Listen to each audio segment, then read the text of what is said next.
नमस्कार दोस्तों। OCN network में आपका स्वागत है। मैं हूं ओमकार चौधरी।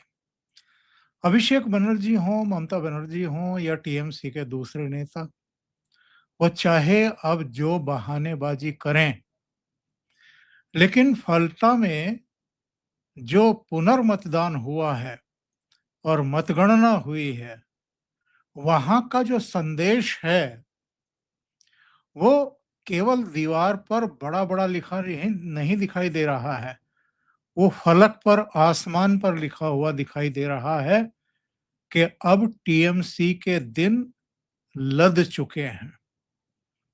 ये वो विधानसभा क्षेत्र है जहां लंबे समय तक कांग्रेस का वर्चस्व और आधिपत्य रहा।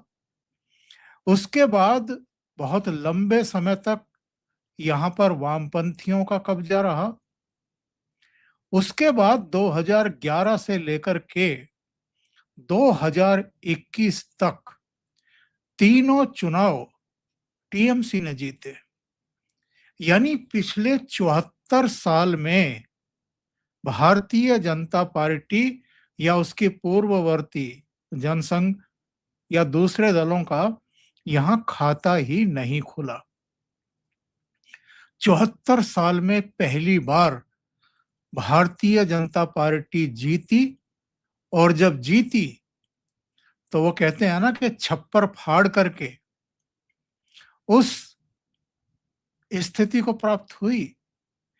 1,49,000 वोट किसी एक प्रत्याशी को, बीजेपी के प्रत्याशी को मिले हों, और जो दूसरे नंबर पर रहा हो उसको केवल 40,000 कुछ वोट मिले हों, और ममता बनर्जी और अभिषेक बनर्जी लाख आरोप तराशी का काम अभी भी चुनाव आयोग के ऊपर करने की कोशिश कर रहे हैं या सत्तारूढ़ भारतीय जनता पार्टी के ऊपर कर रहे हों, लेकिन हकीकत ये है कि टीएमसी फलटा विधानसभा चुनाव में चौथे नंबर पर रही है, और इसके प्रत्याशी जहांगीर खान की जमानत जब्त हो गई है।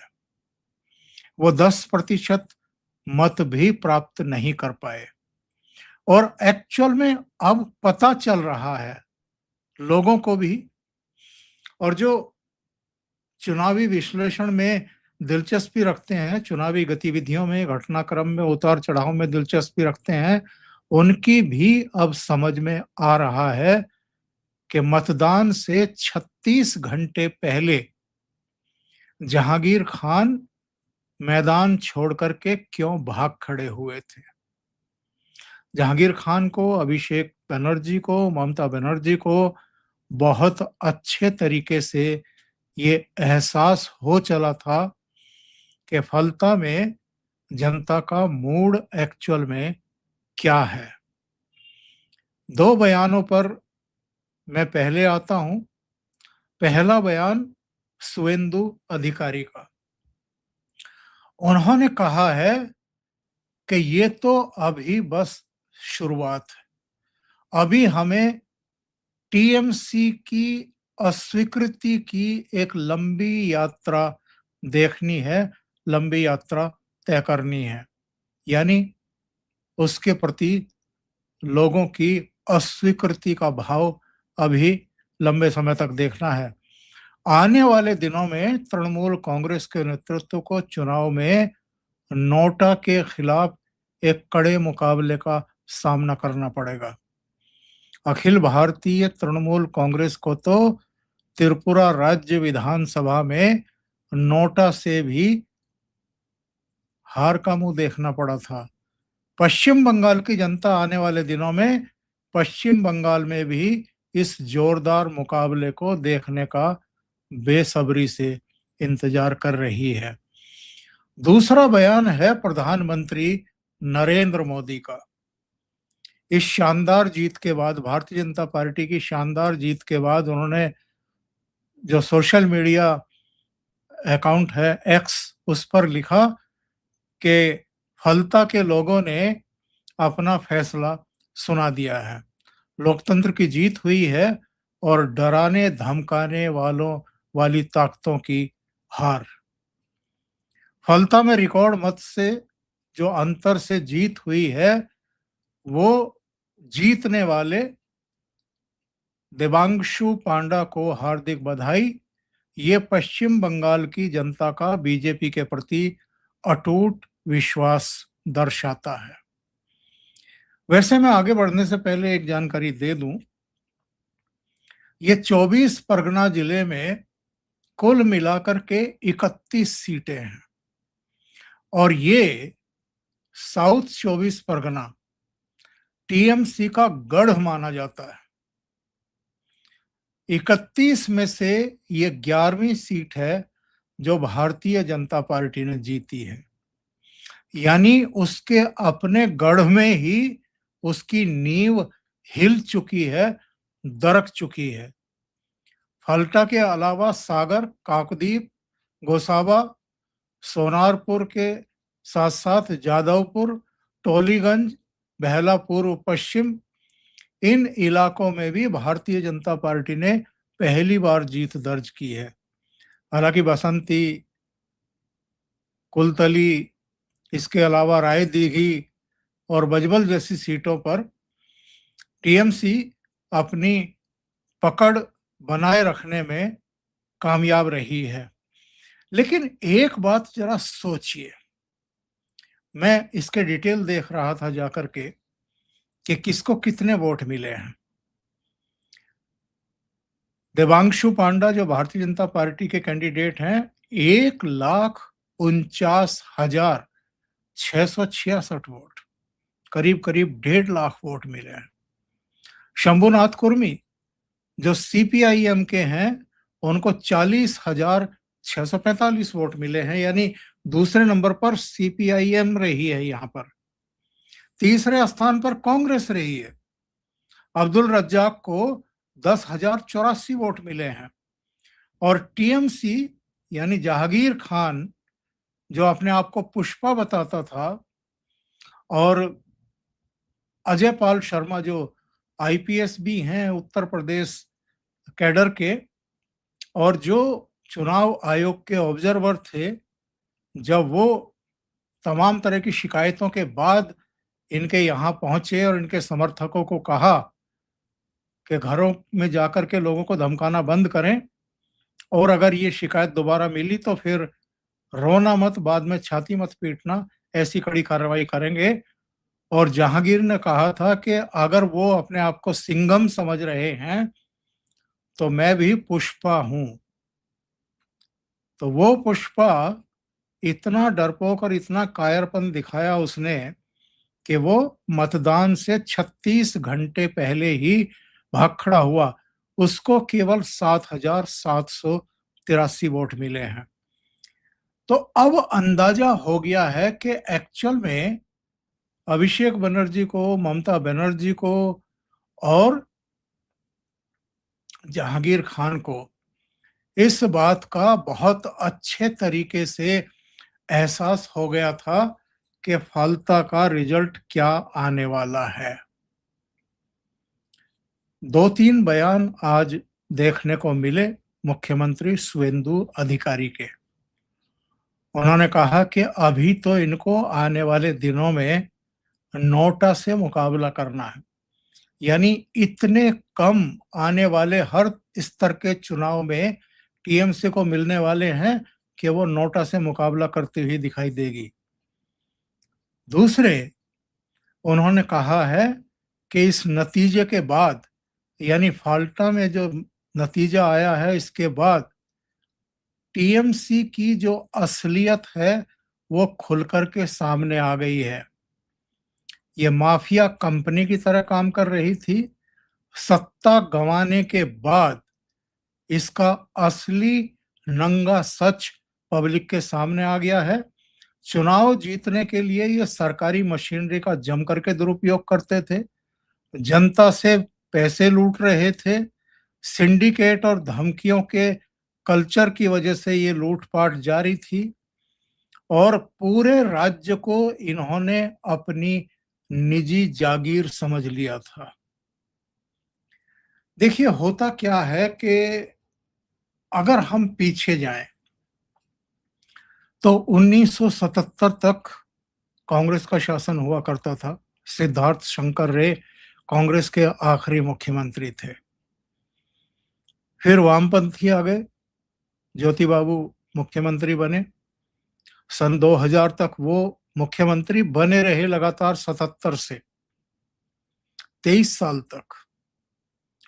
अस्वस्थ होने की वजह से 2000 में बुद्धदेव भट्टाचार्य को मुख्यमंत्री बनाया वाम दलों ने। 2011 यानी ममता बनर्जी के चुनाव जीतने और मुख्यमंत्री बनने तक वो 11 साल तक मुख्यमंत्री रहे। लेकिन कांग्रेस की 77 के बाद कभी वापसी नहीं हुई। इसी तरीके से अभी तो कांग्रेस का हाल ये है कि 1 या 2 सीटें मिली हैं इस बार। पिछली विधानसभा में तो खाता ही नहीं खोला था 2021 में तो। और उससे पहली विधानसभा में 44 सीटें थी, वो शून्य पर आ गई थी, क्योंकि भारतीय जनता पार्टी का जबरदस्त उभार देखने को मिला था। वो 3 से 77 पर पहुंच गई थी और इस बार 77 से सीधे 207 पर आ गई। अभी फलता में जो चुनाव जीती है तो 208 पर आ गई है और ममता बनर्जी की पार्टी 215 से गिर करके 80 सीटों पर आ गई है। तो 2077 के बाद 1977 के बाद कांग्रेस की वापसी नहीं हुई। 2011 के बाद वामपंथियों की वापसी नहीं हुई। कांग्रेस और वामपंथी अब समाप्त प्राय हो गए हैं। लोकसभा में भी एक आध सीट कांग्रेस को मिल पाती है, मालदा की मिल गई, बहरामपुर की मिल गई। 2024 में तो बहरामपुर भी नहीं जीत पाए, अधीर रंजन चौधरी हार गए। तो ये हाल हो गया है जो लंबे समय तक शासन में रहे।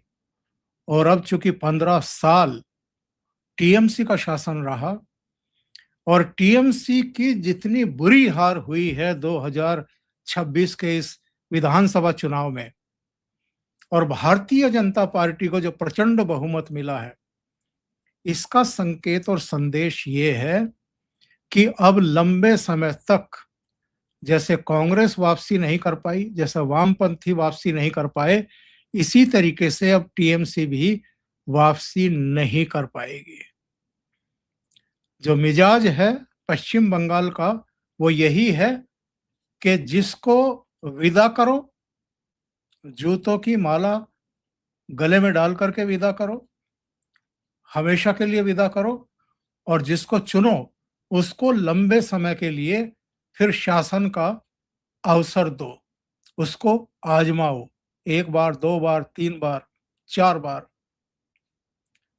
इससे बुरा शासन तो कोई हो नहीं सकता जो वामपंथियों का था और इससे बुरा शासन भी कोई नहीं हो सकता जैसा ममता बनर्जी 15 साल में चला करके गई हैं। वामपंथियों के समय भी टीएमसी कांग्रेस के कार्यकर्ताओं की हत्याएं की जाती थी, एक दहशत का वातावरण पैदा किया जाता था। ममता बनर्जी ने भी कोई कसर बाकी नहीं छोड़ी। वो वामपंथियों से भी 10 कदम आगे निकली। इनके शासन में तो जैसे ही चुनाव नजदीक आते थे तो राजनीतिक हत्याएं शुरू हो जाती थी। बीजेपी के वर्कर हों, संघ से जुड़े हुए लोग हों, उनकी लाशें मिलती थी। कोई पेड़ से लटका मिल रहा है, कोई घर से कुछ दूरी पर मिल रहा है, कोई कहीं जंगल में पड़ा मिल रहा है। उनकी हत्याएं होती थी। एक दहशत का वातावरण होता था और किस तरीके से चुनाव जीते जाते थे, मैनेज किए जाते थे, बूथ कैप्चरिंग एक अलग अंदाज में होती थी। ईवीएम के रहते हुए भी जो मरे जिंदे हैं और जो वहां नहीं हैं उनके भी वोट पड़ जाया करते थे। लोगों को वोट डालने देने के लिए उनके मोहल्लों से, घरों से निकलने नहीं दिया जाता था, लठैतों के द्वारा उनको डरा धमका करके। और नतीजे आने के बाद 2021 में क्या हुआ था, जम करके हिंसा हुई थी। 5,000 परिवार पलायन के लिए मजबूर हो गए थे, उन्होंने असम में जाकर के शरण ली थी। तो ममता बनर्जी को जिस तरीके से लोगों ने बाहर का रास्ता दिखाया है, जो उनको उनकी हदें दिखाई हैं, वो बहुत कुछ बताती हैं कि अब ममता जी टाटा बाय-बाय। और फलता ने एक्चुअल में जो 4 मई को नतीजे आए थे, उसको रिपीट किया है और रिपीट नहीं किया है। 1,09,000 मतों की लीड लेकर के भारतीय जनता पार्टी का कोई कैंडिडेट जब 293 विधानसभा क्षेत्रों के नतीजे घोषित हुए 4 मई को, तब 1,09,000 के अंतर से कोई नहीं जीता। तो फलटा में जो ममता बनर्जी का गढ़ था, उससे पहले वामपंथियों का गढ़ था, उससे पहले कांग्रेस जीतती थी, वहां भारतीय जनता पार्टी को 1,50,000 के आसपास वोट मिलना, ये कोई छोटी-मोटी घटना बिल्कुल नहीं है। अभी के लिए इतना ही। बहुत-बहुत धन्यवाद। अगर आपको ये चैनल और इसके कंटेंट पसंद आ रहे हैं, तो लाइक करें, कमेंट करें, वीडियो को शेयर भी करें। अभी तक अगर आपने ये चैनल सब्सक्राइब नहीं किया है, तो सब्सक्राइब कर लें। साथ में लगे बेल आइकॉन को दबा दें, ताकि आगे आने वाले वीडियो और उनके नोटिफिकेशन आप तक पहुंचते रहें। बहुत-बहुत धन्यवाद। नमस्कार।